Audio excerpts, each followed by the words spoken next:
has passed 10,000. The grim milestone has been reached after nearly 2 years of conflict. And the fighting between Saudi-led coalition forces and Houthi militias has caused widespread food shortages. The UN says 10 million people are in urgent need of humanitarian assistance. Let's get analysis of the situation from Peter Salisbury. He is a senior research fellow for Middle East and North Africa programme at Chatham House here in London. Peter, good to have you with us. So 10,000 people have now died in this conflict, and yet Yemen doesn't seem to be a priority, at least for most Western powers. Given the scale of what's going on there, should it? Well, the first thing to note is that in the reports we're seeing today, yes, there's an estimate of 10,000, but the UN is openly admitting that the figure is likely much, much higher. They think that they're probably under-reporting on the number of civilian deaths, and these are deaths reported in hospital are not linked to things like hunger and malnutrition. So this really is a huge crisis, huge humanitarian crisis, as well as a crisis caused by just the direct effects of the war, and the UN is calling it one of the worst humanitarian crises in the world. So yes, put simply, we should be paying more attention.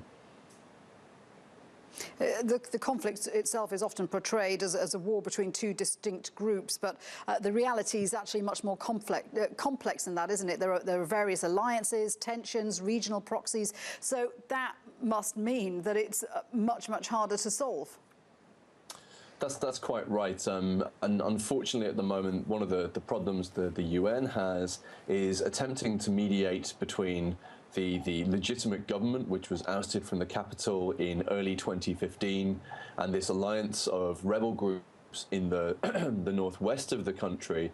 But while they're trying to do that, and that's a very difficult mediation process, they're also coming to recognize that there are multiple different groups on the ground fighting each other for very different reasons, be they ideological, local, tribal, and even if you unpick that top level, that national level conflict, there's a very high likelihood that conflict will continue at the local level.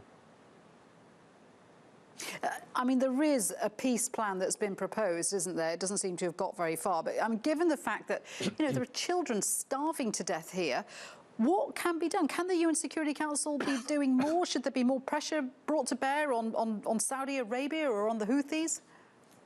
I think one of the problems the UN faces at the the moment is that there are so many conflicts in the region that are taking up their attention, and the Yemen conflict involves not just a complex internal set of actors, but also a complex international environment where the US and the UK, for example, want to be seen to be allies of Saudi Arabia, which is backing one side of the conflict, but at the same time want to see it ended.